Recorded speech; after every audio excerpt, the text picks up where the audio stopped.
हमें कैसी सरकार चुननी चाहिए, किसको वोट दें, क्यों दें, ये अगर हम सोच करके वोट करेंगे तो फिर हमें हमारे प्रदेश का, देश का भविष्य उज्जवल होगा।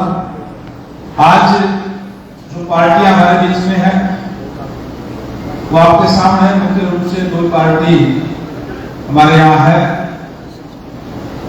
एक तो सत्ता के अंदर है भारतीय जनता पार्टी और दूसरी कांग्रेस पार्टी।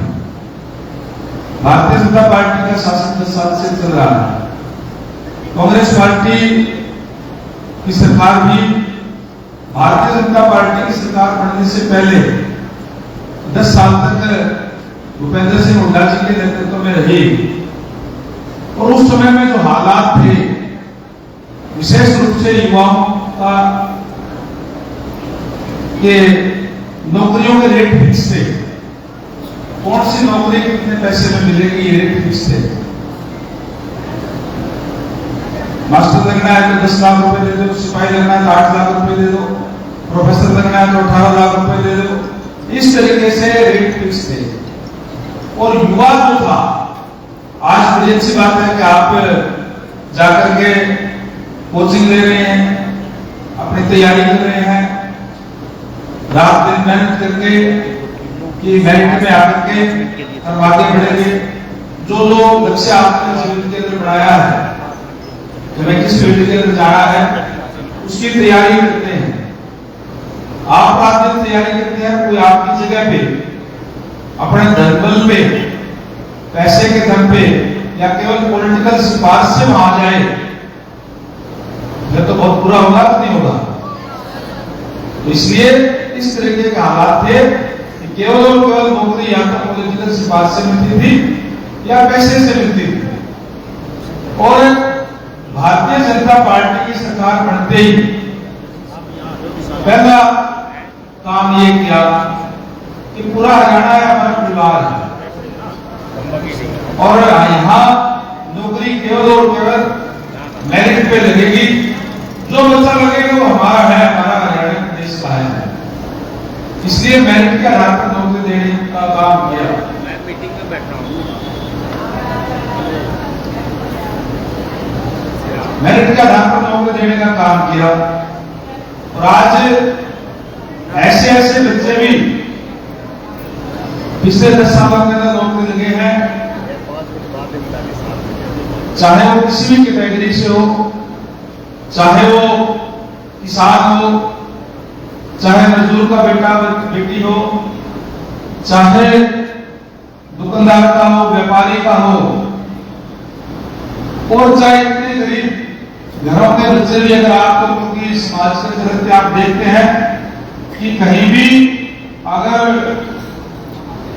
आप जाएंगे तो एक मजदूर का बेटा भी जो पढ़ाई के अंदर था वो कहीं आपको इंस्पेक्टर लगा हुआ नजर आएगा, कहीं आपको क्लर्क लगा हुआ नजर आएगा, कहीं आपको प्रोफेसर लगा हुआ नजर आएगा, कहीं डी ग्रुप में लगा हुआ नजर आएगा। तो इस तरीके की व्यवस्था देने का काम भारतीय जनता पार्टी ने देने का काम किया है। युवाओं के अंदर एक विश्वास पैदा किया है, युवाओं के अंदर हमने एक विश्वास पैदा किया है कि अगर हम पढ़ेंगे तो पढ़ाई के दम पे सरकारी सेवाओं के अंदर अपना स्थान बना सकेंगे। पहले जो हमारा यूथ है वो डिमोरलाइज हो गया था कि मैं पढ़ तो लूंगा, मेरे माँ बाप के पास पैसा नहीं है, पॉलिटिकल सिफारिश नहीं है, मेरा तो आ नहीं सकता। और कहीं न कहीं युवा डिमोरलाइज हो चुके और वो लाइन से उतर गया। आज सारे के सारे कोचिंग सेंटर इसलिए भरे हुए हैं या बच्चे इसलिए पढ़ रहे हैं, उनको विश्वास है कि आज ऐसी सरकार है जो मेरिट के आधार पर नौकरी दे रही है। और जब बच्चा लाइन पे होगा तो फिर निश्चित तौर पर वो जो है वो सरकारी नौकरी करेगा, सरकारी नहीं करेगा, प्राइवेट सेक्टर में चला जाएगा। तो इस तरीके की व्यवस्था देने का हमने काम किया है। अभी जैसे सर ने कहा कि कुछ एक डिमांड बच्चों की है, चलो बस पास की बात आपने कही, चाहे और जो दूसरी जो बातें कही है, चाहे नौकरी के कैलेंडर की बात है, देखिए भारतीय जनता पार्टी जो कहती है वो करती है। हमने अपने घोषणा पत्र के अंदर युवाओं के लिए कि हम इस चुनाव के बाद में 2 लाख युवाओं को और नौकरी देंगे, बिना पर्ची बिना खर्ची के देने का काम किया।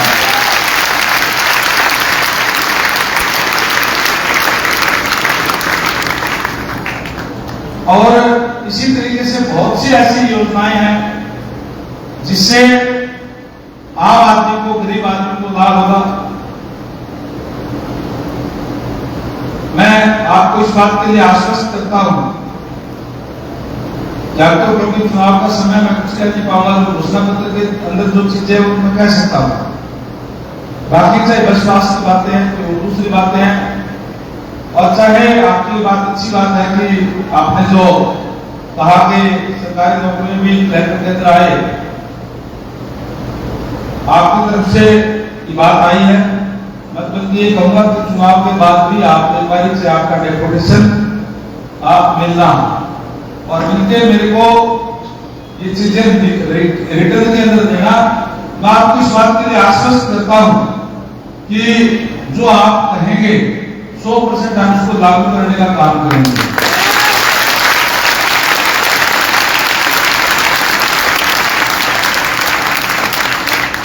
आप सारे हमारे बेटे बेटियां हो, हम अपने बच्चों के लिए जो सुविधाएं प्रदेश सरकार की तरफ से दे सकते हैं वो देने का प्रयास हम करेंगे, ताकि हमारे अपने बच्चों को किसी तरीके की कोई असुविधा ना हो। और हमने ट्रांसपेरेंसी के हिसाब से राज चलाने का काम किया है, भ्रष्टाचार पे अंकुश लगाने का काम किया है। और केवल यही नहीं, बल्कि आप सारे के सारे पढ़े लिखे यूथ हो, राष्ट्रहित की बात जो पार्टी करती है, जो राष्ट्र को प्रथम रख करके जो कार्य करती है जो पार्टी, हमें उस पार्टी का साथ देना चाहिए। कांग्रेस पार्टी के जो शीर्ष नेतृत्व है वो विदेशों में जाकर के भी हमारे देश को कमजोर करने की बातें करते हैं। और जब से आदरणीय नरेंद्र भाई मोदी जी देश के प्रधानमंत्री बने हैं, पूरे विश्व के अंदर विश्व स्तर पे देश का गौरव बढ़ाने का काम किया है। और हमें इसलिए ऐसी पार्टी का साथ देना चाहिए जो हमारे देश को आगे बढ़ाने की बात करे, जिस पार्टी के पास देश के लिए विजन हो। नरेंद्र भाई मोदी जी का विजन है कि जब 2047 आए, आज से 23 साल बाद में, हमारा देश विकसित देश होना चाहिए। हमारे देश के अंदर तमाम सुविधाएं होनी चाहिए जो एक विकसित राष्ट्र के अंदर होती है। और निश्चित तौर पर नरेंद्र भाई मोदी जी के नेतृत्व में पिछले 10 सालों से देश उसकी तरफ बढ़ रहा है। आप देख सकते हैं कि चाहे रोड कनेक्टिविटी की बात हो, चाहे रेल कनेक्टिविटी की बात हो, चाहे एयर कनेक्टिविटी की बात हो, बहुत ज्यादा इसके अंदर इस पे काम करते हुए आज पहले यहाँ से चंडीगढ़ जाते थे तो भी 4-5 घंटे लगते थे। अब यहाँ बड़वाड़ा से तो 2.5 घंटे के अंदर हम चंडीगढ़ जा सकते हैं, 2.5 घंटे के अंदर दिल्ली जा सकते हैं। इस तरीके की सुविधाएं पहले नहीं थी। इसलिए मैं आप लोगों से गुजारिश विनती करूंगा, पहले तो आपका धन्यवाद करूंगा क्योंकि आपने पहले ही इस बात के लिए आश्वस्त किया है कि आप न केवल अपना वोट बल्कि औरों के लिए भी, औरों को भी प्रेरित करने का काम करेंगे। इसके लिए आपका तहे दिल से आभार व्यक्त करता हूं। आपसे निवेदन करता हूं कि आप 5 तारीख को शाम को 6 बजे तक, जब तक एक वोट पोल ना हो जाए तब तक सचेत रह करके, सावधान रह करके, एक जिम्मेदार देश का नागरिक होने के नाते आप अपनी भूमिका निभाते हुए अगर आप अपनी भूमिका निभाते हुए इस बात का प्रयास करें, एक एक वोट का पोल हो और कमल के फूल पे आपका वोट या आपके प्रेरित किया हुआ वोट जो है वो जाए। अगर हम ये सुनिश्चित करेंगे तो निश्चित तौर पर भारतीय जनता पार्टी की सरकार बनेगी, और भारतीय जनता पार्टी की सरकार बनेगी तो उनके हाथ में आपका भविष्य सुरक्षित है। अदरवाइज इस तरीके से कांग्रेस के लोग ये बोल रहे हैं जो उनके उम्मीदवार है कि हमारे अगर सरकार बनी तो हमारे बीच में हमारे हिस्से में इतनी नौकरी आएगी, हम नौकरी देंगे। इसका मतलब पहले की तरह से नौकरियां बेचने का काम करेंगे। इसलिए सचेत रह करके अपने उज्जवल भविष्य के लिए, प्रदेश के भविष्य के लिए, देश के भविष्य के लिए आया अच्छा फैसला लेकर के आप सभी से निवेदन करूंगा कि आप एक जिम्मेदार नागरिक होने के नाते अपने अहम भूमिका निभाने का काम करें। मैं प्रवीण कुमार जी का आप सबका तहे दिल से आभार व्यक्त करता हूँ, धन्यवाद करता हूँ और निवेदन करूंगा केवल 3-4 मिनट के लिए ही मेरे मित्र हैं डॉक्टर दिलीप भारती जी, आईजी रिटायर्ड हैं, आईपीएस रिटायर्ड हैं, ये भी आपको 2 शब्दों के द्वारा मोटिवेशन करने का काम करेंगे। आगे डॉक्टर दिलीप भारती जी।